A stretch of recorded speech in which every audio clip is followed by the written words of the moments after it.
In this episode, I'll share the manifesting mistakes that are keeping you single, even if you want to manifest a relationship. So let's get started. Hi, I'm Katie, and after many years as a struggling single mum, I transformed into a highly successful manifester with multiple businesses, better relationships, financial abundance, and way more peace, joy, and happiness in my life. Each week, I share the real secrets around how to manifest successfully, as well as the amazing and sometimes crazy lessons I've learned along the way, so that you can apply it all to your own manifesting, transforming your life from the inside out. This is That Manifesting Podcast.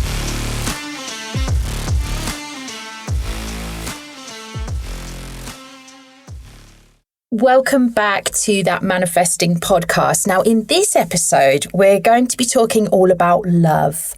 Or more importantly, the manifesting mistakes that you could be making subconsciously that are keeping you single. Now, the topic of love is very close to my heart. Firstly, because I'm a big old romantic. I would just love everyone to be in love. I'm that kind of sad person that sits and watches romantic movies and just feels uplifted and lovely, even though I'm still single. But secondly, because although I've helped other people manifest the love that they want, it is still something that I haven't yet done for myself. But I'll talk more about that a bit later. So my journey with love has been interesting, to say the least, as I'm sure yours has. And this episode really is about the things that I've learnt and 5 mistakes that I think I've made throughout my journey with all things love. And it's taken years for me to really understand and get this level of insight. And I do acknowledge that it's not an easy journey. When anything that is really emotional driven is really tough to deal with, and it can be hard to look at things from a different perspective and to think about things in a different way. I could also do way more than 5 mistakes, because believe you me, I have made some corkers of mistakes in my love life, but I will cover more in a future episode if that's something that you're interested in knowing more about. You can always connect with me on my social media. You can find me at The Manifesting Mindset. So just drop me a DM and let me know what you want to hear. Okay, so let's get on to the topic of love. So what was my first mistake? So the first mistake for me that I really uncovered was I hadn't removed a belief block. So I teach this in the remove phase of my Create Manifesting method. And the belief block is really, as it says, whether you believe that you're worthy of actually having something in your life. And this belief block for me in love was formed many, many, many years ago when I was a small child. And it was through my relationship with my dad. Now, my mum and dad separated when I was quite young, and my dad wasn't somebody who was very emotionally driven. So he never really told me he loved me. And years later, he met somebody who, let's just say, had a very tricky relationship with. And it really fractured the relationship between me and my dad. So subconsciously, what that was doing was it was reinforcing a belief that I wasn't worthy of his love. And so, yeah, subconsciously over the years, that solidified. And I felt like I hadn't done something correctly, or I wasn't good enough to receive his love. And I really saw everything as my flaw and not his flaw. You know, when I look back now, I can see that he had his own challenges to deal with that made him the way he was. And actually, it wasn't my fault that he couldn't give me the love that I really wanted. It wasn't because I was doing something or acting in a certain way or just really not being the person that was worthy. It was purely because he didn't have it in his wheelhouse to feel that way about me. So yeah, the number one thing that I hadn't done as I got older was to remove that belief block.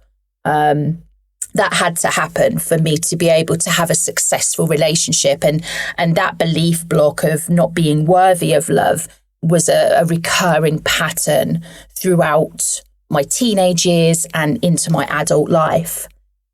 So number 2 was I had an issue with elevating myself. And what I mean by that is it wasn't about putting myself on a pedestal, but it was in terms of what I should and shouldn't have accepted in a marriage. So I got married, some would say quite young. I was in my 20s when I got married, and it was an extremely turbulent and very difficult relationship, but it also taught me so much. And sadly, through the whole relationship, I enabled myself to just be really held down.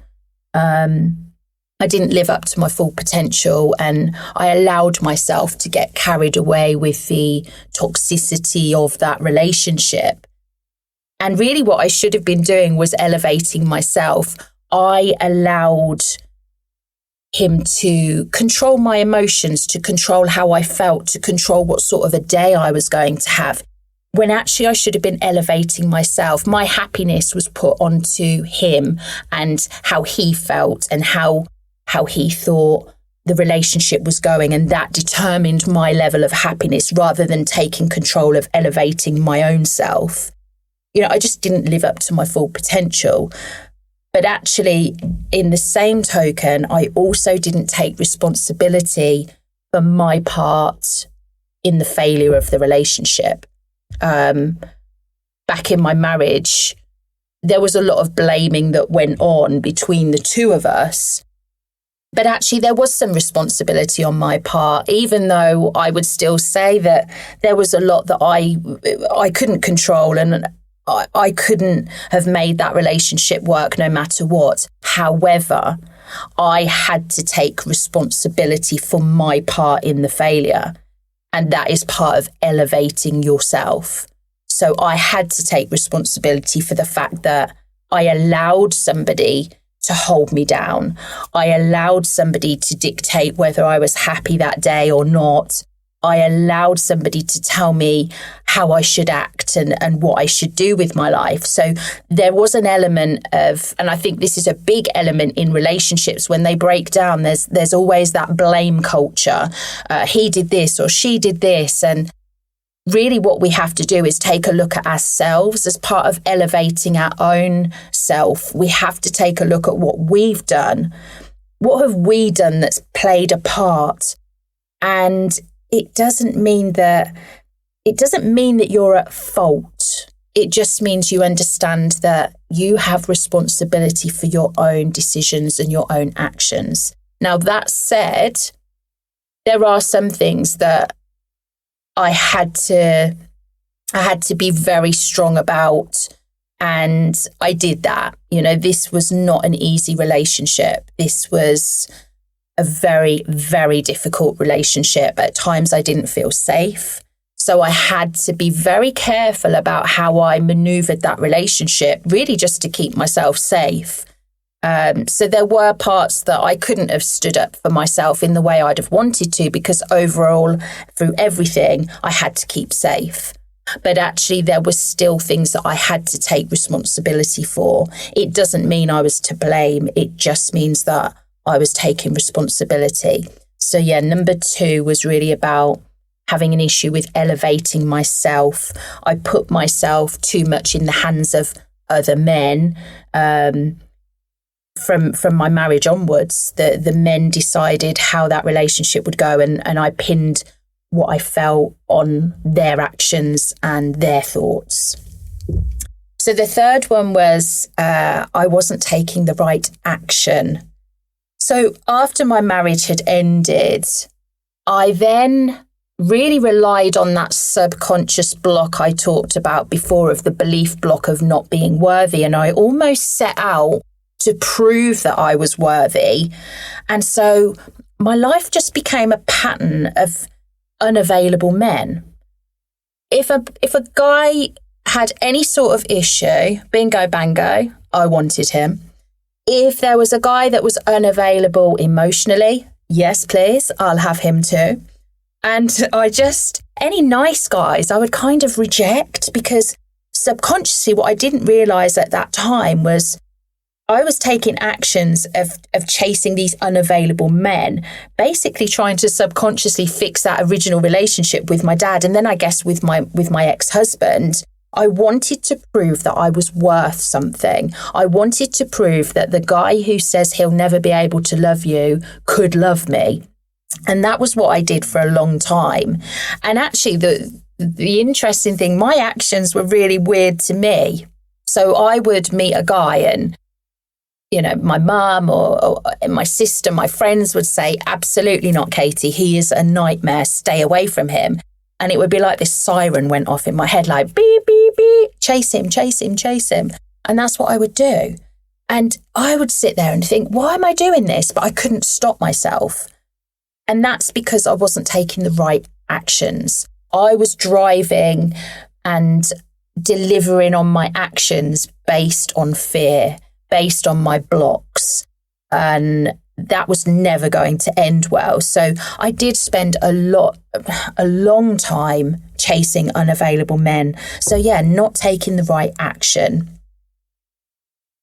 The fourth big mistake that I think I've made through my single life was actually through my single phase.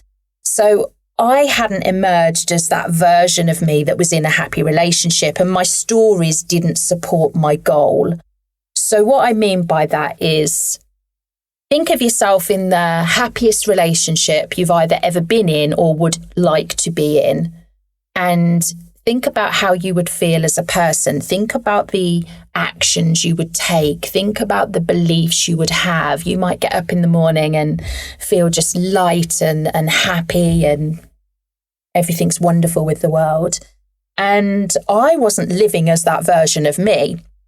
As you're starting to, if you've been listening to me for a while, you'll know that you have to be in alignment with the person you will be at the end of the manifesting process to actually attract it into your life. Now, obviously, when you're single, this can be really tough because you're not in a relationship. So how can you feel in love and as happy as you would be? Well, this is something that you do have to do. And I didn't do that for a long time. So I would, I'd be that girl. I'd wake up in the morning, couldn't be bothered to do my hair, couldn't be bothered to put makeup on. I didn't really take that much care about my appearance because my thought was always, well, what's the point? It's just me that's looking at me. I wasn't eating the healthiest because I just didn't really care. And I would happily lay in bed for hours on end on a Saturday morning instead of being a bit more up and at 'em to the world. So yeah, I wasn't living that version of myself that could be in a happy relationship. So what would that have looked like for me? Well, it would have looked like taking care of my appearance, actually not looking like I'd been dragged through a hedge backwards, and actually taking some time to almost date myself, take myself out for meals, take myself out on day trips. There were things I really wanted to do. And I used to think, I'll do that when I'm in a relationship. Well, that's not living as my future self now. That was me holding myself back and not emerging as the version of me that was in that happy relationship. You almost have to get to the point where you're happy and you're doing things alone so that that person's energy is free to come into your world. And that's what I didn't do. I also subconsciously became a man repellent. So I was always telling people the story that men don't like me. Everyone would say, oh, why are you single? And I used to say, oh, men don't like me. And it was just my go-to story. Instead of lifting myself up and saying, I just haven't met the right person yet. I was really that, I just subconsciously was repelling men. And it came to fruition for me. One of my good friends, who I worked with in a previous corporate life, we were talking about the subject of being single or in a relationship. And I said to him, I'm not sure why I'm single. I think men just don't like me. And he turned around to me and he said, you know what? He said, if I didn't know you, I wouldn't approach you. And that was a bit of a alarm bell ringing moment for me. And I said to him, what do you mean? And he said, you've just got one of those faces that looks really unapproachable. And if you knew me now, you'd know I'm not that person now. I talk to everybody, I'm happy, I'm smiley.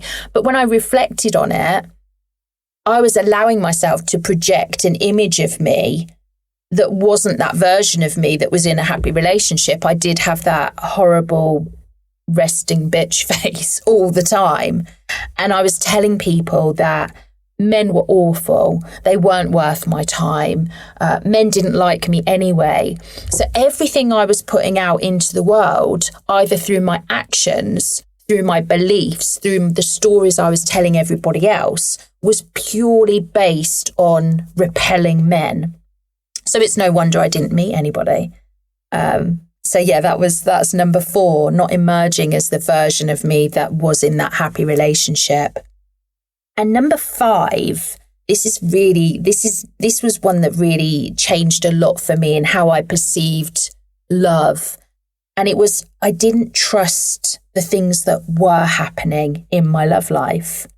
So I don't know if you've ever had it where you go on a date and you're sitting across from this person and you think, yeah, they're great. They're really nice, got good chat, look good, smell nice, good shoes, whatever's important to you.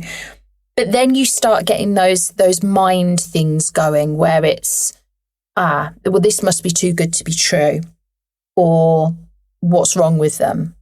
Or you start telling yourself that maybe they're not right for you because maybe everything is perfect, but the shoes are off. So you start putting your own reasons for it not to work. And that was something I did a lot of. Once I'd broken out of that phase of dating unavailable men, I then started dating nice guys, really nice guys. But I would always start thinking, nah, there's something wrong with them. There's got to be something wrong with them. Like, I don't know, are they a closet murderer? Or, I don't know, are they hiding a wife and 7 kids that I don't know about? There was always something that I would tell myself was wrong. And then, of course, what would happen is I would put that out. That's what I would be putting out into the universe. So I would start to see everything go downhill. And it was a self-fulfilling prophecy. I'd go into a date thinking this is going to be great, sit down, my brain chatter would start. There's something wrong with him. You just don't know what it is yet. And sure enough, it would all go down the pan. So a big part of what I've had to do in my own journey with love is learn to trust what I'm going through at the time. And actually, if somebody is amazing, then maybe they're just amazing. It doesn't mean that there's something wrong with them. So those are the 5 things, the 5 big mistakes that I think really impacted the failure of my love life. So just to recap, so number 1 was I hadn't removed a belief block. Subconsciously, I believed I wasn't worthy of love. So I needed to remove that belief block to ever get anywhere in my love life.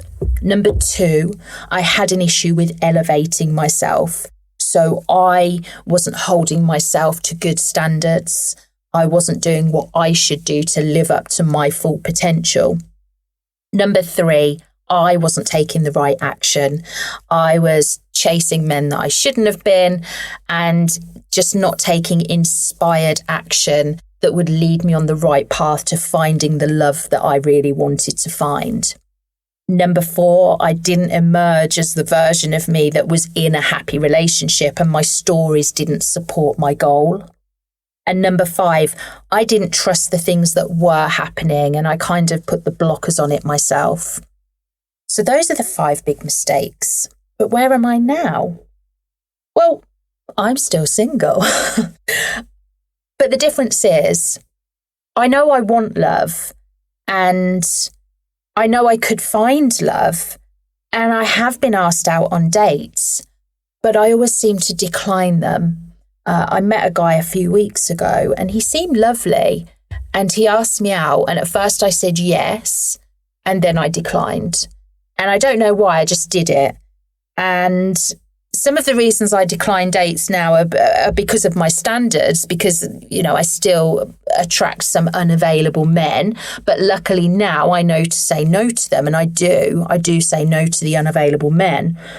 But actually, if I'm totally honest, there are still some blocks that I've got to work through.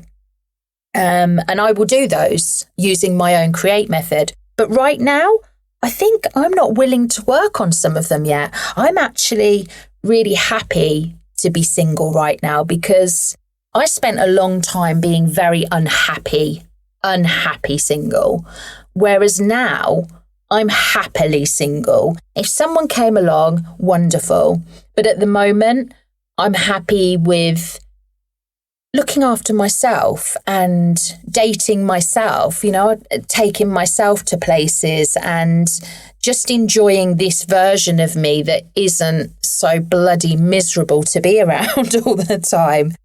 And I think the good thing is I have clarity now. So I've moved away from that victim mentality of nobody wants me. Whereas now I know that I could find a relationship quite easily, I think, without being big-headed. That's just a fact. I know I could go out and find someone because I'm a good person. I've got a lot to offer. But right now, I'm not quite there yet. I've got some work that I still want to do. And there's still things that I just want to work on and fix and, be 100% ready for that person. It doesn't mean that I can't feel love in my life. I have a wonderful family. I have amazing friends. But most of all, I love the person that I've become. So I don't need that validation from somebody else, which actually makes it more attractive to other people because I'm not coming from a position of wanting someone or even needing someone. I'm just in a position of thinking what will be, will be. When I'm ready, the right person will come through for me. And I know that. So that's my journey with love. But how has this worked for other people? Because obviously it's not something I've done for myself for a very long time. But there are people that I've worked with and they have gone on to manifest beautiful relationships. Has it been easy? No. But when they work through the Create method, it holds their hand through the whole process. I do have one particular friend. I won't name her because I haven't asked her permission, so I'll just talk about her in a general way. But she's been single for a really long time. She too has had difficult relationships and she's been on her own a long time and would love to absolutely meet somebody. We've worked together a lot on removing her blocks and she's still going through that now. She'd been single for over 10 years and through the work that we'd done together, and when I say single, I mean really single, so she hadn't been on dates or anything, and she has just been asked out on a date, which is phenomenal. And I'm so proud of her because it might not sound a lot to people. Oh, great, she's been asked out on a date. But this has taken a big thing, a big journey for her to actually get to the point where she was even ready to accept a date. And this date is with someone who seems lovely, might not be her forever person, might not be the person she's meant to be with. But actually, it's showing her that she can do this. If she really wants to, she can do this. And if you're sitting there listening to this and you feel alone in the world and you would just love to meet that special someone, my message to you is do the internal work first. It's always going to be my message to you. Don't put your feelings of happiness onto somebody else's shoulders. This is an inside job. This starts with you. So you have to do the work. You have to get to the point where you feel that you can accept love and you're worthy of love and you're ready for love. It's not an easy process. I know that. I've been that person sitting there, crying and just feeling really sad because I was so alone, watching something on the TV that made me laugh and looking at the other sofa and seeing nobody there. I've been there, but I can tell if I can get through it and I can come out the other side and feel as happy as I do now, I promise you can too. So that's a little bit about love and the mistakes that you could be making, like I was, that are actually keeping you single. I hope this has helped.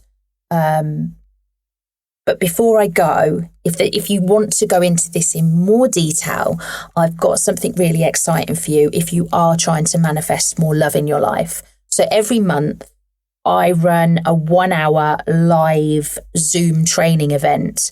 It's completely free and anyone can join.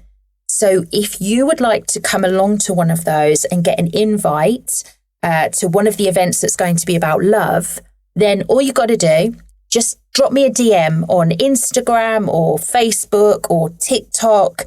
The handle on all of those platforms is The Manifesting Mindset. So just drop me a DM, let me know that you'd like to come along to the next one. I'll send you the invite, let you know when it is. And when we have the next love theme live event, we'll go a lot deeper. There's the opportunity to have a bit of coaching. So I would love to see you there. So if you are like me and you love love, but you just haven't found it yet, and you want to start that journey with yourself to get to the point where you can welcome in that love, then I'd love to hear from you. So that's it for today's episode. Thank you so much for joining me. If you've enjoyed listening, I'd be so grateful if you'd subscribe and leave a review, because it really does help me to reach more people. I've left some links in the show notes so you can connect with me, or you can grab one of my manifesting resources. Until next week, sending you lots of love, light, and manifesting vibes.